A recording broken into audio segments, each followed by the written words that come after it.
Hello everyone, good day. So for today's video ay pag-uusapan natin yung latest na update na na-post doon sa aming my page kung saan nag-announce si 51 Talk ng latest na technical requirements.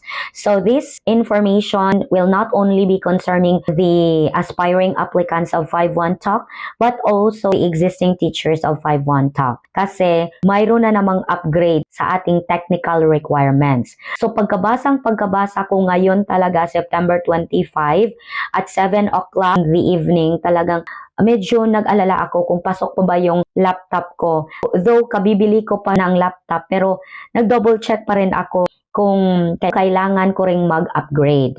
So ito yung nakalagay sa information. Dear teachers, Microsoft will officially end support for Windows 10 on October 14, 2025.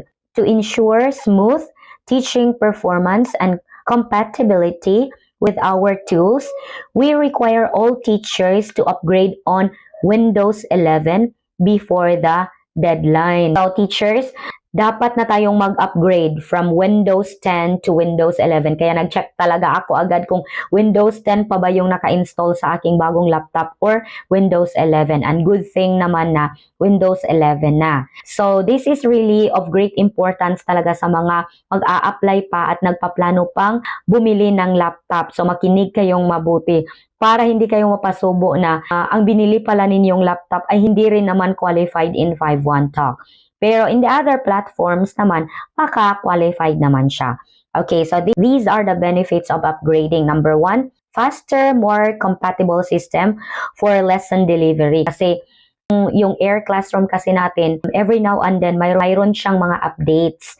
So, possibly na this is in connection to heavier tools and applications and videos na idadagdag ni 51 Talk sa ating mga lessons.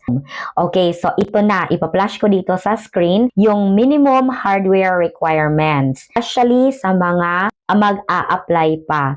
CPU processor should be 1 GHz plus, 4 plus cores, Intel 8th Gen, i5, i7, or AMD Ryzen 3000 plus or Ryzen 3. So, kung Core i5, before, they are accepting 6th Gen. Pero ngayon, hindi na po pwede yon.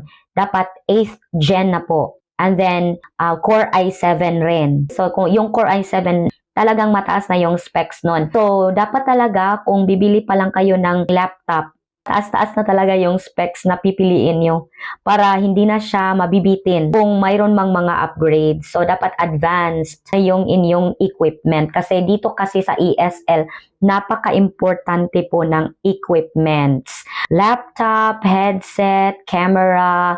Yung headset, napaka-importante talaga. Kahit nga ngayon ako, nagkakaproblema pa rin ako sa headset. Kung minsan hindi ako naririnig, I don't know kung problema ko ba talaga or problema ng aking estudyante. So, I have 2 headsets na po. Pero gusto ko pa rin magdagdag ng Plantronics kasi yun talaga yung ginamit ko before at hindi ako nagkakaproblema. Okay, so sa RAM naman is 8 gigabytes or 12 gigabytes plus recommended. Okay. Hindi ko na yan babasahin lahat. Yes. So, kung mataas na yung processor natin at saka yung RAM, yung random access memory, so it all follows na papasok na po yung lahat ng mga specs na nakalagay dyan.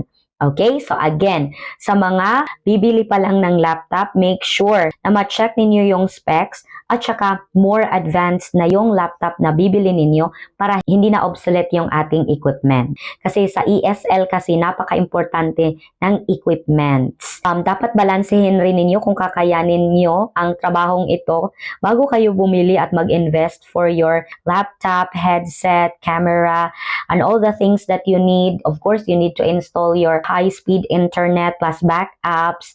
So, marami talaga, medyo malaki-laki yung magagastos natin para lang makastart ng ESL. At saka yung well-lit and confined na room, quiet and clutter-free room. It's just the same to investing for a business. Kasi we are independent service providers of a certain platform kung saan man kayo mag-a-apply na platform. So that's very important that you have your equipments kasi paano tayo makakapag-connect sa ating mga estudyante at paano natin ma-deliver effectively yung teaching natin if sablay na po tayo sa ating equipments. Before availing those equipments, dapat talagang mag-research kayo and watch some videos which will really enlighten you kung kaya nyo ba talagang pumasok sa trabahong ito, yung nature of job ng ESL. Kung dito kayo sa 5-1 Talk talagang usually mga bata yung tuturuan nyo, Chinese, Asian, and mayroon ring adults, and then of course, the language is English. At talaga na balansehin yung mabuti kung kakayanin nyo yung challenge ng trabaho, tsaka na kayo mili ng mga equipments. Yes, para naman hindi tayo mapasubo na nag-invest ka ng almost, let's say, 50,000 tapos only then to find out na you are not compatible or hindi ka pala para sa trabahong ito kasi less yung patience mo, dali kang nervyusin, especially if you're looking at your foreign student. So you have to always consider your interests and your capability, your ability to perform in this kind of job. Okay, so I guess that's all for today. Thank you so much for watching this video, and if you have some questions, just drop down in our comment section, and then have a great teaching journey here in 5-1. Bye-bye!